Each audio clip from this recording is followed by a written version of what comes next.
In 2020, as we face presidential election, America could not be more bitterly divided politically.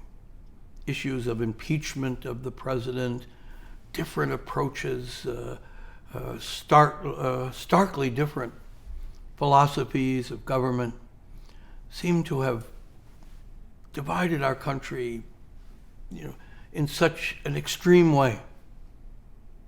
So different from the America I remember growing up in post-World War II, where we were all united by that experience, that common experience of fighting the war. World War II, enemies on two fronts, one of the great moments in American history.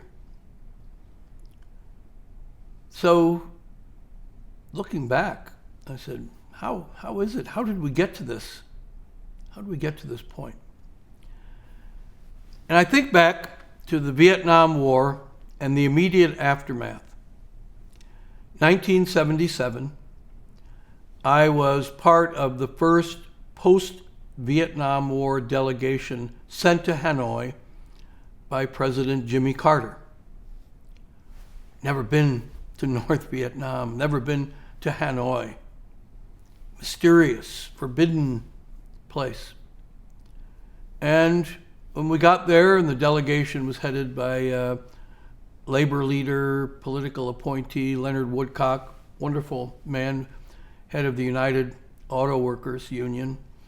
And we're there and we're holding meetings and meeting with the government, and we're in the center of Hanoi, and it's untouched by the war, which struck me as unusual. But so I'm out walking around and standing in the midst of these old French buildings and big trees. We clearly had not bombed the center. We had not bombed the government as we had in Germany and Japan. And I'm standing there and I'm asking myself, how could it be? How could it be that the United States of America, which just 30 years earlier had prevailed in World War II, had defeated Japan in the Pacific, Germany over the Atlantic and in Europe, how was it that we would lose a war to a small, poor country, force within a country, when we had brought 500,000 troops, and America had all these massive weapons, nuclear weapons, bombs, Air Force? How could it be that at the end of that, our ambassador had to flee on a helicopter, being chased by the North Vietnamese army as they stormed into Saigon? And standing there thinking about it, I came to realize that it was that the will of the American people had been broken, and that it was no longer perceived that the sacrifices, and very considerable sacrifices, involved in prosecuting the war, the casualties, our people were divided about whether to continue that. And as a result, President Nixon, then President Ford, Henry Kissinger, devised this way that we would withdraw and then leave the South Vietnamese to confront the North Vietnamese, who in that matchup, the North Vietnamese was better armed, bigger, more significant weapons. And the outcome was predictable, as I predicted it. So that was a huge lesson. And then, just 15 years later, 16 years later, 1991, I was in Moscow to see the Soviet Union collapse and disappear. And I was able to observe the depth to which the Soviets had fallen. Now the Russians, there's no more Soviet Union. Their flag is gone. Their pride is gone. Their military capability significantly diminished. But their intellectual capacity, their cleverness under Vladimir Putin was not diminished. And embarrassed, badly embarrassed, by Americans in this post-Soviet collapse period,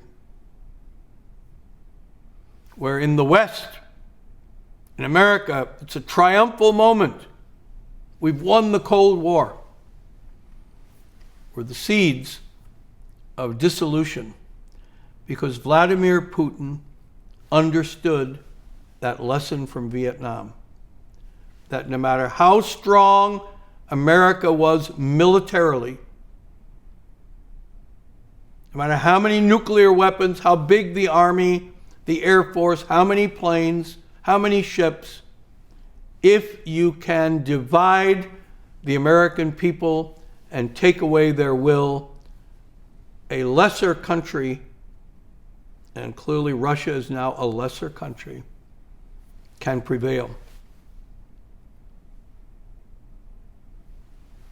And so Putin and Soviet, Russian disinformation, anything they can, RT, TV, using all of these intellectual tools, all of these plans, all of these clever policies, they begin undermining.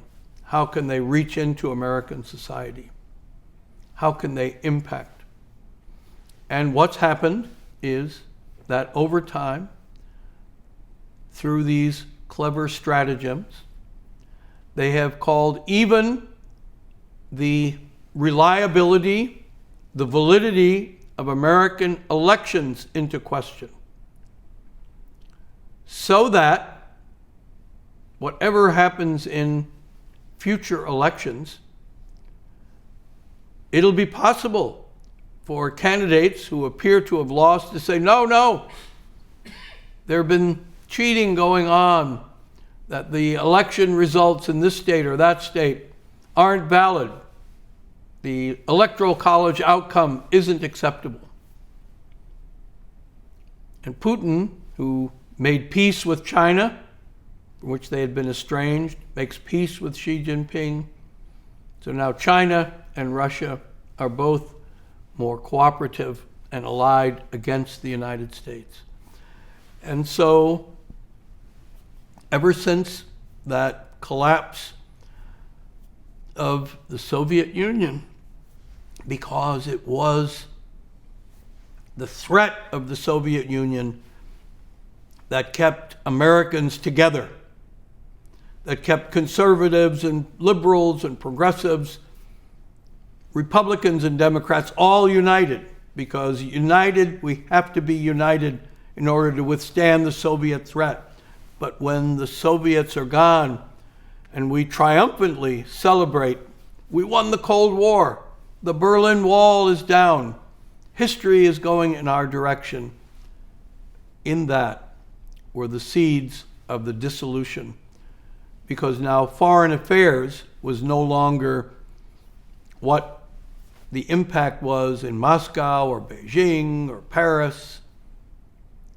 Foreign affairs became domestic policy. How does it play in Austin or Nashville or Peoria or Des Moines? And with the advent of cable news shows and commentary, the American consensus that allowed us to prevail over the Soviets was coming apart.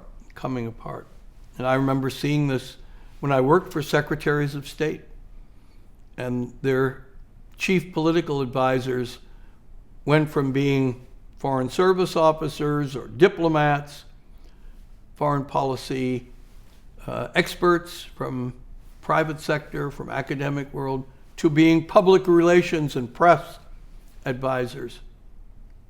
How will it be? How does it play in the press? How will it be reported? And so this is where we are in 2020. Very, very cleverly, Vladimir Putin, others have turned Americans on each other. And in so doing, has taken the country that is still, in military terms, the most powerful in the world. But like the North Vietnamese army and North Vietnamese, weakened us by undercutting and shredding the will that would unite us in any such struggle.